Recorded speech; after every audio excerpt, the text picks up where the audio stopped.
इस पृथ्वी पर हमारे लिए भी क्रूस का ही मार्ग है। जब आप इस पृथ्वी पर कष्ट सहते हैं तो क्या आप इस सोच के साथ जीते हैं कि यदि अभी 1000 रुपये खो गए तो 10,000 रुपये वापस मिलेंगे?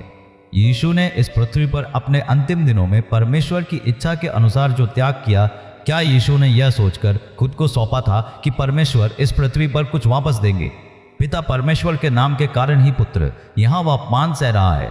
यीशु की मृत्यु से पहले इससे संबंधित कोई भी बात परमेश्वर ने उत्तर के रूप में नहीं दी थी। और तो और अंतिम दिन पिता परमेश्वर ने अपना मुख फेर लिया। पुत्र चिल्लाने लगा, है मेरे परमेश्वर, तूने मुझे क्यों छोड़ दिया? कैसी पुकार है! पिता परमेश्वर की इच्छा को इतने त्याग के साथ पूरा करने के बाद भी अंत में पिता परमेश्वर ने अपना मुख छिपा लिया। फिर जी उठे प्रभु ही पिता को प्रत्यक्ष देखते हैं। इस वचन के द्वारा हमें क्या समझना चाहिए? यह इसलिए है ताकि आप उस व्यवस्था को समझें जिसके तहत पवित्र लोगों के लिए इस पृथ्वी पर कष्ट रखे गए हैं। कष्ट एक रहस्य है। परमेश्वर के कार्य के संबंध में एक विश्वास योग्य याजक बनने के लिए ही परमेश्वर ने हमें इस पृथ्वी पर कष्ट में रखा है। जैसे यीशु ने आदर्श दिखाया, वैसे ही हमें किसी भी मनुष्य की कमजोरी के प्रति सहानुभूति दिखानी चाहिए। मनुष्य आपके विरुद्ध चाहे जो भी चाल चले, आपको उन पर दया दिखानी आनी चाहिए। उस यीशु का जीवन इस पृथ्वी पर जीने के लिए ही हमें सत्य की आत्मा दान में दी गई है।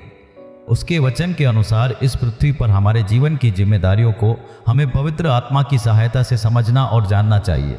ये विचार आपके आत्मिक मनुष्य को बनाए।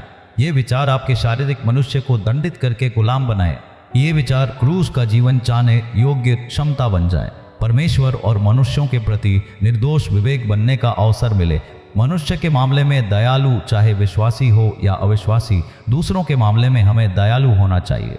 भले ही वे हमारे विरुद्ध पाप करे, फिर भी उसके लिए प्रायश्चित देने योग्य दयालु बनकर हम जिए। जैसा पतरस ने कहा, तुम एक चुना हुआ वंश और राजपदधारी याजकों का समाज और पवित्र लोग और परमेश्वर की निज प्रजा हो, ताकि जिसने तुम्हें अंधकार में से अपने अद्भुत ज्योति में बुलाया है उसके गुण प्रकट करो।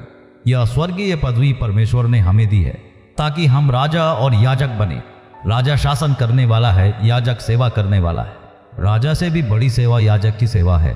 परमेश्वर हमें पृथ्वी पर नहीं बल्कि स्वर्ग के राज्य में ऐसा याजक पद दे रहे हैं जो उन आत्मिक प्राणियों की सेवा करने के योग्य हो जिनमें स्वयं परमेश्वर शामिल है।